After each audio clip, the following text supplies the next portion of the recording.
नमस्कार, N24 Jintur news मध्ये आपले स्वागत आहे। मी रहीम शेख। पाहूया आजच्या ताज्या घडामोडी। जिंतूर शहरात आज 6 ऑक्टोबर रोजी कृषी उत्पन्न बाजार समिती समोरील 82 च्या जागेत असलेले अतिक्रमण कॉम्प्लेक्स आरसीसी बांधलेले त्याच्यावर बुलडोझर चालवण्यात आले। हे कॉम्प्लेक्स नियमाचे नव्हते। 82 च्या व कृषी उत्पन्न बाजार समितीच्या दोन्हीच्या मधात हे कॉम्प्लेक्स बांधण्यात आले होते। हे कॉम्प्लेक्स आरसीसी मध्ये बांधून विकण्यात आले होते।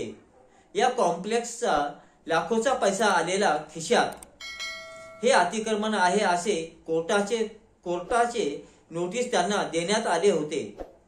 आज 6 ऑक्टोबर रोजी सकाळी 8 वाजल्यापासून बुलडोझरने तोडफोड करण्यात आली। बरेच जणांचे आतील सामान काढण्यात आले नव्हते। बुलडोझर पाडत आहे यामुळे व्यापाऱ्यांमध्ये भागदौड व आक्रोश दिसून आला। याच निमित्ताने कृषी उत्पन्न बाजार समितीचे भाजपचे सभापती गंगाधर बोर्डीकर यांनी पत्रकार परिषद घेऊन सर्व पत्रकार समोर काय सांगण्यात आले ते आपण पाहूया। त्यांची खास मुलाखत घ्यावी लागली होती। त्यावेळी चौकशा झाल्या आणि त्या चौकशामध्ये असं निष्कर्ष आलाय की बाबा ह्या सगळं अतिक्रमण झालेलं आणि सर्वांनी मिळून केलेले व्यापार की शासनाच्या बीएनसीचा रोड किंवा मार्केट कमिटीचा सर्व्हिस रोड हे सगळं मिळून या सगळ्यांनी केलेलं आहे। आणि हे जे मिळून अपहार केले किंवा मिळून हे सगळं तिथे लाटलंय भूखंड, या भूखंडाच्या ह्याच्यामध्ये जेव्हा ऑडिटरने फॉरेन्सिक ऑडिटरने असं स्पष्ट सांगितलं होतं की जे हे घेणारे आणि देणारे हे दोघांवर पण गुन्हे दाखल करा।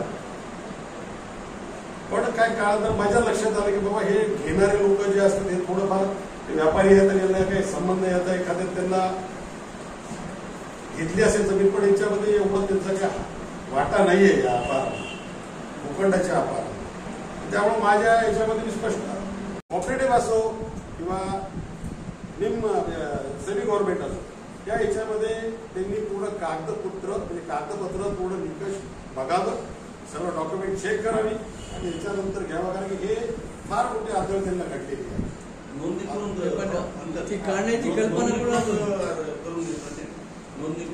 रजिस्टर करून आता काय झालेलं आहे की त्यांनी लीज करून घेतली त्यांनी लीज करून घेतली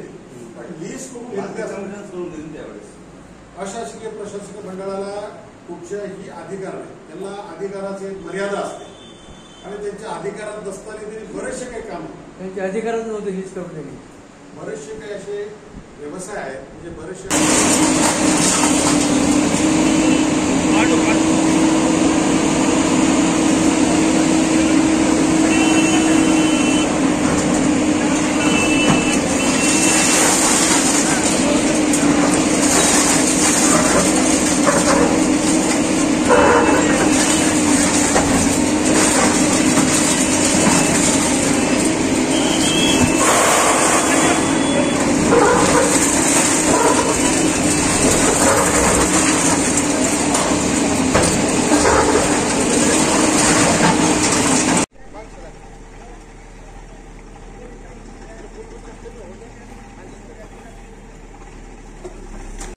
काळामध्ये आज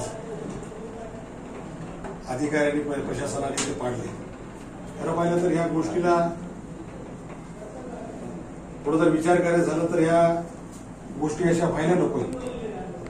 या निमित्ताने मी आपल्याला एवढंच सांगू इच्छितो की जे मागच्या काळात घडलंय हे असं पुढे केव्हाही व्यापाऱ्यांनी दक्ष होऊन कागदपत्र बघितल्याशिवाय डॉक्युमेंट्स बघितल्याशिवाय कुठचेही डॉक्युमेंट करू नये, जेणेकरून आज जे प्रकार घडलाय जे कोर्टानं त्यांना जे रिलीफ दिलं नाही, कारण की हे सगळं बेकायदेशीर असल्या कारणामुळे त्यांना रिलीफ दिलं नाही। पण पुढच्या काळामध्ये अशा कुठच्याही घटना घडू नये म्हणून मला एवढंच आव्हान करायचं सगळ्या व्यापाऱ्यांना की आपण कुठचीही प्रॉपर्टी किंवा प्लॉट घेत असताना किंवा गाळा घेत असताना पूर्ण कागदपत्राचे व्हेरिफिकेशन करावी, सर्च रिपोर्ट काढावा आणि नंतरच आपण लीज किंवा प्रॉपर्टी घ्यावी। आज जे घडलेली घटना ही होणारच होती, कारण की अनेक चौकशा झाल्या तर ते सर्व चौकशामध्ये हे सिद्ध झाले की बाबा ह्या सगळ्या प्रॉपर्टीज ज्या आहेत त्या जे लिगली म्हणून जे दिल्यात लोकांना हा BNCच्या रस्त्यावरती आणि मार्केट कमिटीच्या सर्व्हिस रोडवर रस्तेच विकण्यात आले होते. त्यामुळे हे आज न उद्या पडणारच होते.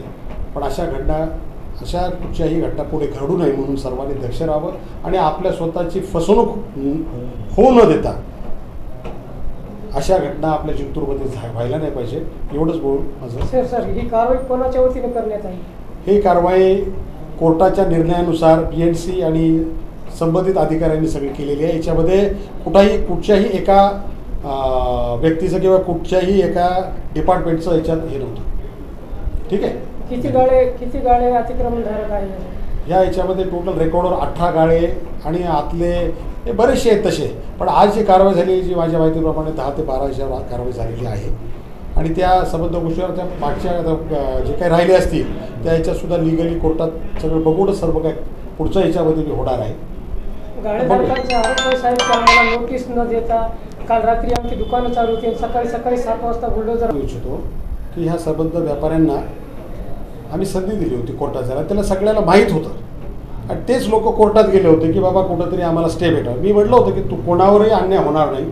कोर्टात जा, तुमची बाजू कोर्टात मांडा आणि कोर्टानं जर तुम्हाला न्याय दिला किंवा तुम्हाला वाटत असेल की तुमचं जे खरं आहे कोर्टात मांडा, कोर्टानं जर तुम्हाला रिलीफ दिलं तर त्याच्यामध्ये कुठच्याही BNCला किंवा आणखी कुठच्याही याला ऑब्जेक्शन घ्यायचं काही कारणच नाही.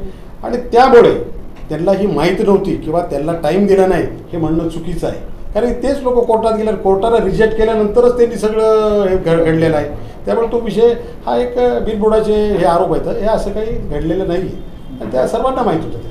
ज्या व्यापाऱ्याने ते गाळे विकलेले जे व्यवहार आहेत त्या याच्यामध्ये निश्चितच कायदेशीर जे काही गोष्टी येतात त्या हे करून जर त्यांना वापस देता येत असतील किंवा त्यांना जागा आणखी कुठे देता येत असतील हे सगळं तपासूनच हे करणार. पण जे त्या व्यवहाराच्या व्यतिरिक्त जर व्यवहार झाला असेल जे आता दब्या आवाजात माझ्या कानावर येते की बाबा ह्या ह्याच्यामध्ये बाकीचा व्यवहारही झाला पण तर तसं झाला असेल तर त्यांनी त्यांचं बघून घ्यावं किंवा त्यांनी जर माझ्याकडे येऊन जर ते सांगितलं तर निश्चितच मी त्यांचं पूर्ण सगळं त्या लोकांकडनं त्या हे करून मी देईलच त्यांना वसूल करून.